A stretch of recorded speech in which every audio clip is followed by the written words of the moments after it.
ઉર્મિલાબેન, હા, શું વિચારો છો? હર્ષ અને ક્રિશ બંને જજને મળવા ગયા છે. ત્યાં શું થયું હશે, શું નહીં, બસ એ જ વિચાર આવે છે. ઉર્મિલાબેન, તમે જરાય ચિંતા નહીં કરો. હર્ષ અને ક્રિશ ગયા છે ને, એ લોકો આવશે એટલે આપણને ખબર પડી જશે. અને ઉર્મિલાબેન, મને ખાતરી છે કે તમારી ફેવરમાં જ બધું થશે. હર્ષ બેટા, તું તું એકલો જ આવ્યો છે? ક્રિશ ક્રિશ ક્યાં ગયો? મમ્મી, ક્રિશ એના ફ્રેન્ડ સાથે દમણ ગયો છે. ત્યાં એક રેસ્ટોરન્ટ બંધ થયું છે તો એનો સામાન જોવા ગયો છે. એ સામાન અડધી કિંમતમાં જ વેચવા તૈયાર છે. તો ક્રિશ અને એનો ફ્રેન્ડ ત્યાં ગયા છે અને આવતા મોડું થશે એવું કહ્યું છે. ઠીક છે. અરે હા, તમે લોકો જજને મળવા ગયા હતા ને? શું કહ્યું એમણે? મમ્મી, સૌથી પહેલાં તો એમણે અમારી પાસેથી જે કંઈ પણ થયું એ જાણી લીધું અને એના પરથી એમણે કહ્યું કે લીગલી જોવા જઈએ તો ઘણું બધું તમારા ફેવરમાં છે. જો તમે વકીલને હાયર કરો અને કોર્ટમાં અપીલ કરશો તો કોર્ટ તમને તારીખ આપશે અને એ દિવસે તમારા વકીલ દ્વારા તમે બધી હકીકત કોર્ટને જણાવશો. અને એમનો અનુભવ કહે છે કે આવા કેસમાં પાવર ઓફ એટર્ની તમે કેન્સલ કરી શકો છો. પણ આપણા કેસમાં જે જજ હશે એ બધું વેરીફાઈ કર્યા પછી નક્કી કરશે. ચાલો, આ તો સારું છે.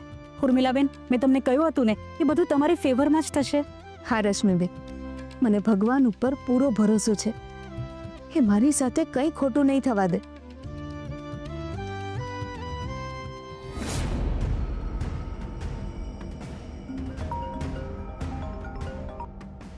હા બોલ ફિયા. કિયારા, બહુ જ સારો મોકો છે.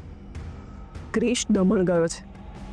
એને આવતા 100% રાત પડી જશે. હા, હમણાં જ મારા માણસને મોકલું છું.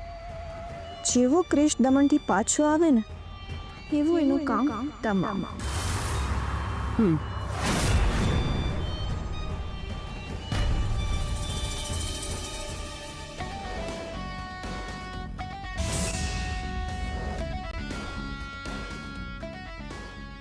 મારો જીવ લેવા માટે નીકળ્યો હતો ને ક્રિશ? હવે જો, હવે તારી વાર્તા પૂરી. બસ હવે રાત થવાની જ વાર છે. ક્રિશનો જીવ જોખમમાં છે. હું આ વાત કહું કોને? મને તો એ નથી સમજાતું. મારા વાત પર તો કોઈ ભરોસો પણ નહીં કરે.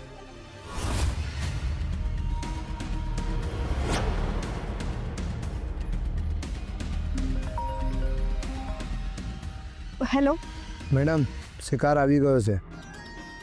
એ એકલો જ છે ને? એની સાથે કોઈ છે નહીં ને? એકલો જ છે. ઠીક છે, તો તમે લોકો એનો પીછો કરો અને મને હમણાં ને હમણાં લોકેશન શેર કરો. હું આવું છું ત્યાં.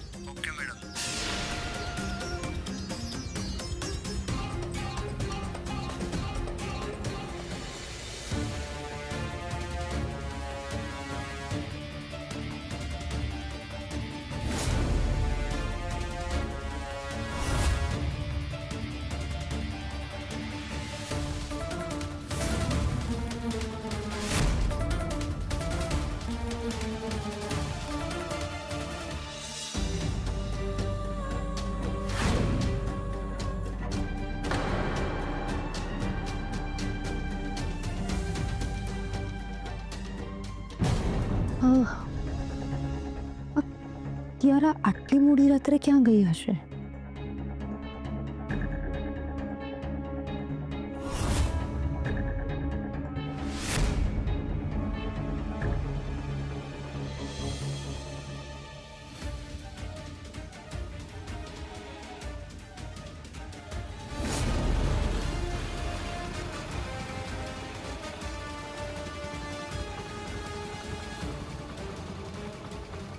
અરે યાર, શું થયું? ગાડી કેમ બંધ થઈ ગઈ ખબર નહીં. શું થયું?